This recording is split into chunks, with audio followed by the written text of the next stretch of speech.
এরকম পারফেক্ট একটা কুনাফা রেসিপি, তাও আবার ঘরে থাকা কিছু ইনগ্রিডিয়েন্টস দিয়ে আমি কিভাবে মেক করেছিলাম তাই থাকছে এই ভিডিওতে। কুনাফা মোল্ড আউটের জন্য আমি এই প্যানটা ইউজ করেছিলাম। কুনাফার একটা মেন ইনগ্রিডিয়েন্টস হচ্ছে ফ্রেশ ক্রিম। অ্যাজ আমার বাসায় কোনো ফ্রেশ ক্রিম ছিল না, তাই আমি এর পরিবর্তে ইউজ করেছি ছানা। ছানা তৈরির জন্য ভালোভাবে দুধটাকে জাল করেছি, এরপর এতে 1 চামচ ভিনেগার দিয়ে দিয়েছি অ্যান্ড আমাদের ছানা তৈরি হয়ে গিয়েছে। এরপর আমি লাচ্চা সেমাই নিয়েছি, আর লাচ্চা সেমাইয়ের মধ্যে ঘি দিয়ে ভালো করে এটাকে ম্যারিনেট করেছি আলতো হাতে। এর পরিবর্তে এখানে বাটার ইউজ করা যায়, দুইটাই আমার কাছে সিমিলার মনে হয়। তো আমি এখন মোল্ডের মধ্যে কুনাফার ফার্স্ট লেয়ারটা ভালোভাবে সেট করে নিচ্ছি।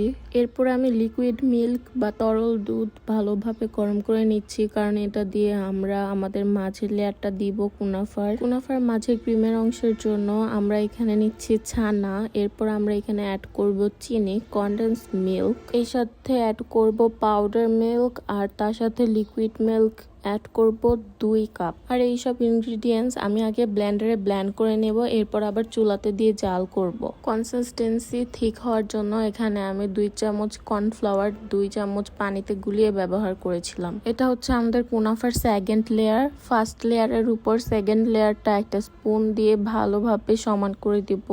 এ পর্যায়ে লাচ্চা সেমাইয়ের বাকি অংশটুকু আমরা উপর দিয়ে ভালোভাবে ছড়িয়ে দিব, যেটা ফার্স্ট লেয়ারে থাকবে। এবার এই মোল্ডটা আমরা ওভেনে বেক করব 200 ডিগ্রি সেলসিয়াসে 20 থেকে 25 মিনিটের জন্য।